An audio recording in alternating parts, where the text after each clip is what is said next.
नमस्कार. तर आपली आजची रेसिपी आहे चिकन खिचडी. यासाठी मी तांदूळ आणि मूग डाळ समप्रमाणात 3 ते 4 वेळा धुवून घेतलेले आहेत. त्याच्यामध्ये हळद, मीठ, जिरं आणि असं टोमॅटो चॉप करून घातलेलं आहे. कुकरमध्ये 5 ते 6 शिट्या काढून असं चमच्याच्या मागच्या बाजूने स्मॅश करून घेतलं आहे. फोडणीसाठी तेलामध्ये जिरं घातलं आहे. अख्खी वेलची, लवंग, काळी मिरी, तमालपत्र, थोडेसे मेथीचे दाणे आणि मिरचीचे लाल मिरचीचे तुकडे, अद्रक लसूणची पेस्ट घालून असं फ्राय करून घेतलं आहे. थोडासा चॉप केलेलं लसूण पण इथे घालून मी फ्राय करून घेतलेलं आहे. त्याच्यानंतर चिकनचं मी असं शिजवून घेतलं होतं, त्याच्यात घालून इथे चांगलं फ्राय करून घेते. त्याच्यामध्ये आता सुके मसाल्यामध्ये हळद, मीठ, तिखा लाल आणि काश्मीरी लाल पावडर घातलेली आहे.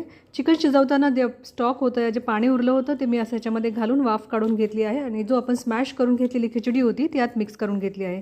चांगल्या प्रकारे मिक्स करून घ्यायचं आहे. गरज पडल्यास जर चिकनचा जर स्टॉक किंवा रस्सा जर उरला असेल तो आपण ह्याच्यात घालून असं थोडंसं सेमी सॉलिड टाईपचं हे करू शकतो. चांगली वाफ काढून घेतली. चिकनची खिचडी इथे तयार आहे. तुम्हाला ही रेसिपी कशी वाटली ते नक्की सांगा. थँक्यू.